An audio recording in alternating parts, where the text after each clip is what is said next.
আমি এবার ঢাকা গিয়ে মিরপুর 10 থেকে খেয়েছি শাহী ডিম মুড়ি ভর্তা আর দই ফুচকা। এটার অলরেডি আমি বড় ভিডিওতে একটু দিয়েছিলাম, আপনারা অনেকেই জিজ্ঞাসা করেছেন লোকেশন, এই ভিডিওতে কিন্তু থাকছে।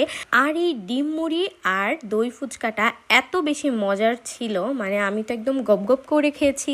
সত্যি বলতে আমি কখনোই ডিম মুড়ি আগে খাইনি, এটাই ছিল ফার্স্ট টাইম। আর দই ফুচকাটা ছিল একদম পারফেক্ট, এত পরিমাণে দই দেওয়া ছিল আর সব কিছু মিলে আমার কাছে খুব ভালো লেগেছে।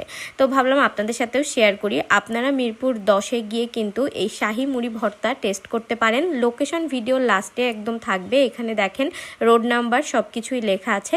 আর দোকানের নামই কিন্তু শাহী মুড়ি ভর্তা। প্রথমে যখন আমার ভাই বলল যে চলো তোমাকে আজকে ডিম মুড়ি ভর্তা খাবো, তো আমি প্রথমে নামটা শুনে বললাম হাট, মুড়ির সাথে ডিম কেমন লাগবে কম্বিনেশনটা।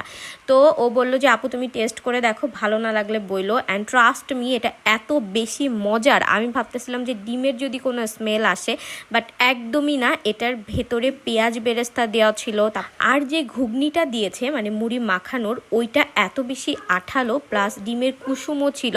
অনেকে এখন মনে করতে পারেন যে হয়তো বা ডিমের কোনো স্মেল আসবে, বাট না, একদমই আসে নাই। এবং এটা অনেক অনেক অনেক মজার ছিল, আমরা একদম মজা করে খেয়েছি।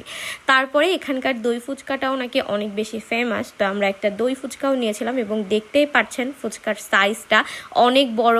আমি ঢাকায় গেলে বসুন্ধরা থেকে দই ফুচকা খাই, মানে এত মজা লাগে, এটা অনেক আগে থেকে।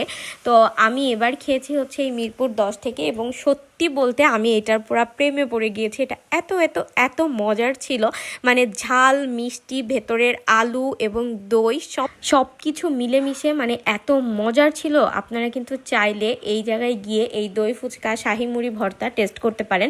আরও বেশ অনেক রকমের খাবারই পাওয়া যায়, তবে আমি এই দুইটা খেয়েছি। এবং দেখেন কি পরিমাণ দই আছে, আমি চামচ দিয়ে খাচ্ছিলাম। আর আমার দই ফুচকা অনেক পছন্দ, মানে যশোরে এরকম মজার দই ফুচকা পাওয়া যায় না। আর আমি ঢাকায় গিয়ে কিছু খাই আর না খাই, মানে আমার এই ফুচকা, তারপরে ছোট ফুচকা, ভেলপুরি, চা, এগুলো খাইতেই হবে ভাই। আমার যে এই রোডের সাইডের এই মজার ফুডগুলা কি মজা লাগে, মানে আমি রেস্টুরেন্টে গিয়েও এত বেশি স্বাদ পাই না আর এত বেশি শান্তি পাই না। এগুলা খেয়ে আমার যে শান্তি লাগে, এখন অনেকে অনেক কথা বলবেন।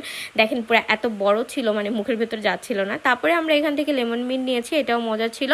তো এই যে দোকানের একটা ছোট্ট ভিডিও ছিল আমার ফোনে, এখানে দেখেন রোড নাম্বার সব কিছুই লেখা আছে, আপনারা চাইলে টেস্ট করতে পারেন। ওকে, বাই।